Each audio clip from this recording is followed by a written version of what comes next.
നമസ്കാരം. തനിനാടൻ വാർത്തകളിലേക്ക് സ്വാഗതം. ഇന്നത്തെ പ്രധാന വാർത്തകൾ വായിക്കുന്നത് എൽദുസ് സണ്ണി. ഇന്ത്യയുടെ അയൽ രാജ്യമായ ബംഗ്ലാദേശിൽ ന്യൂനപക്ഷങ്ങളെ വിടാതെ വേട്ടയാടി സർക്കാർ. ഇസ്കോൺ ആത്മീയ നേതാവ് ചിന്മയി കൃഷ്ണദാസിനെ ജയിലിലടച്ചത് പിന്നാലെ മറ്റൊരു ഹിന്ദു സന്യാസി കൂടി അറസ്റ്റിൽ. ശ്യാംദാസ് പ്രഭുവിൻ്റെ അറസ്റ്റ് വാറണ്ടില്ലാതെ. അതിനിടയിൽ ബംഗ്ലാദേശിൽ 3 ക്ഷേത്രങ്ങൾക്ക് നേരെയും ആൾക്കൂട്ട ആക്രമണം നടന്നു. ക്ഷേത്രങ്ങളുടെ കവാടങ്ങൾക്ക് കേടുപാട് സംഭവിക്കുകയും കനത്ത നാശനഷ്ടം നേരിട്ടതായും ക്ഷേത്ര പൂജാരി അറിയിച്ചു. ഇന്ത്യ വിരുദ്ധ മുദ്രാവാക്യങ്ങളും ഇസ്കോൺ വിരുദ്ധ മുദ്രാവാക്യങ്ങളും ഹിന്ദു വിരുദ്ധ മുദ്രാവാക്യങ്ങളും മുഴക്കിയാണ് ഇവർ ക്ഷേത്ര കവാടം ഇടിച്ചു നിരത്തിയത്. UK അടുത്ത വർഷം ഏപ്രിൽ മുതൽ BBC ലൈസൻസ് ഫീസ് വർദ്ധിപ്പിക്കും.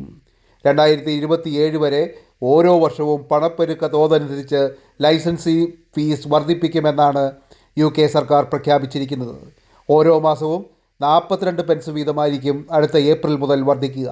ഇതോടെ TV ലൈസൻസിൻ്റെ വില £174 50 പെൻസായി ഉയരും. ഈ വർഷം ഏപ്രിൽ കൊണ്ടുവന്ന വർധനവോടെ ലൈസൻസ് ഫീസ് നിരക്ക് £169.50 എത്തിയിരുന്നു. അടുത്ത 3 വർഷക്കാലത്ത് UK 44 ലക്ഷത്തിലധികം കുടുംബങ്ങൾക്ക് അവരുടെ ഭവന വായ്പ തിരിച്ചടവിൽ ഗണ്യമായ വർധന ഉണ്ടാകുമെന്ന് ബാങ്ക് ഓഫ് ഇംഗ്ലണ്ട് മുന്നറിയിപ്പ് നൽകുന്നു. UK പരസഹായത്തോടെയുള്ള ആത്മഹത്യ നിയമവിധേയമാക്കുന്ന നിയമം ജനപ്രതിനിധി സഭയിൽ പാസാക്കി. 5 മണിക്കൂറോളം നീണ്ടുനിന്ന വൈകാരികമായ ചർച്ചകൾക്ക് ശേഷമായിരുന്നു ഈ നിയമം പാസ്സായത്.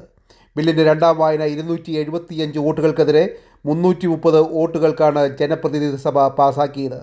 55ഓളം വോട്ടുകളുടെ ഭൂരിപക്ഷമാണ് ബില്ലിന് ലഭിച്ചത്. പ്രധാനമന്ത്രി കിർ സ്റ്റാമർ ബില്ലിന് അനുകൂലമായാണ് വോട്ട് ചെയ്തത്. അറബ് രാജ്യമായ സിറിയയിൽ ആഭ്യന്തര കലാപം രൂക്ഷമായി തുടരുന്നു.